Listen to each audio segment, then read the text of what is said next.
Hello, ma'am. How are you?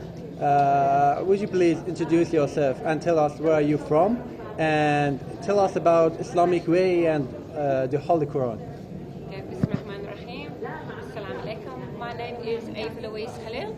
I was originally born in the Netherlands, but now live in Australia with my husband and 4 beautiful children.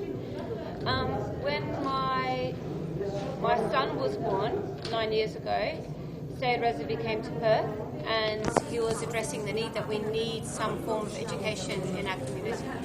So I first wanted to look at a full-time school, but the costs and everything associated was too difficult. So I opened up a weekend school.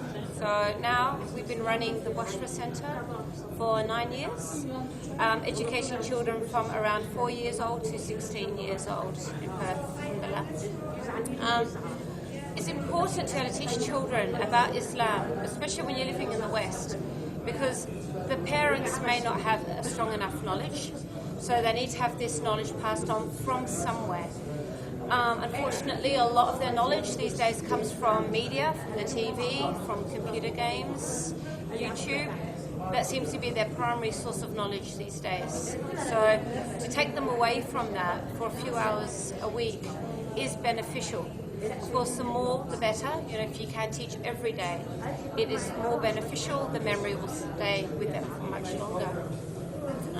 In regards to teaching the Quran is best taught if it is every day, because if you do, let's say you read once a week, you will develop it gradually, inshallah, but it is a very slow process because your mind is always active with things of this dunya.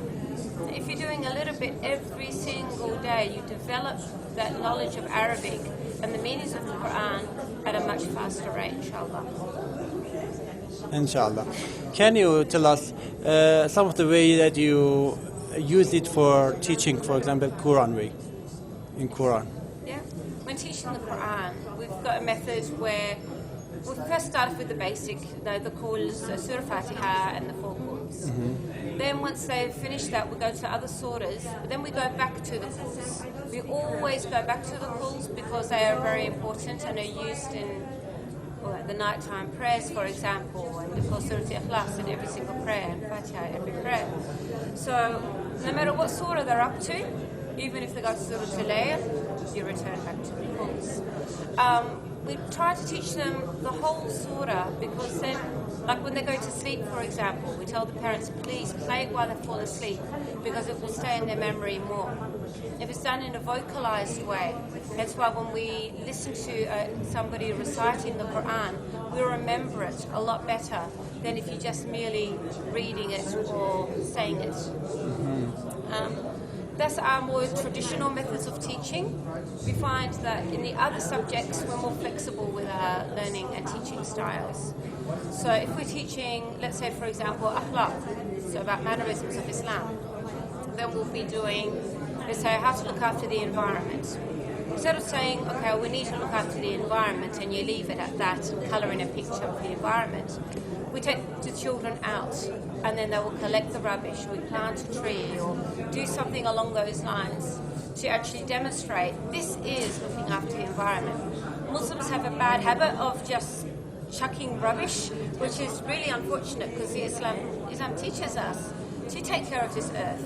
We are the guides of this earth. We protect it. So we have to stop destroying it like this. In terms of, for example, prayer, I want to teach the children positions of prayer, or the times of prayer, wudu, things like this. We teach it to them in song and movement at the same time.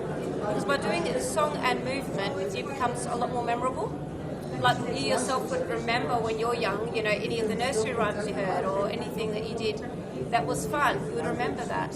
But you don't remember if somebody's lectured you about it or you coloured in a picture about it. These things don't stay in your memory. We're doing a project now, trying to raise funds for a centre in Perth, and we're trying to get the children to understand the concept of charity. So what they're doing now is making items which then they can sell to help the centre. So these sort of ideas become meaningful for them. And when they're older, inshallah, they want to become more involved in the community because they have this positive relationship with helping them. If we're teaching about history, you can do it in all sorts of ways, not just lecturing. Like you can ask children to make a diorama of what happened at Karbala, or they can do a play about it. Or there's so many ways you can teach without using a book. Okay, thank you very much.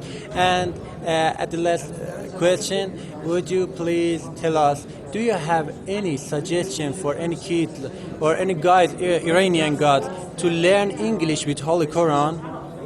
To learn English with the Learn English with Holy Quran. It also help them to learn Holy Quran, Arabic, and English. Do you have any suggestion? I do not have any suggestions actually. And we teach the children the meaning of certain words in the Quran. So that way, you know, they would, for example, Nas, you know, so they know, okay, Nas means men and it will people. So we try to get them to connect it.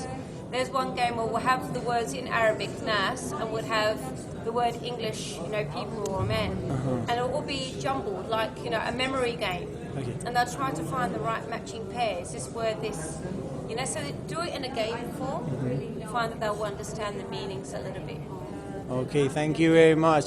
Thanks for be a part in our interview. Thank you very much and goodbye.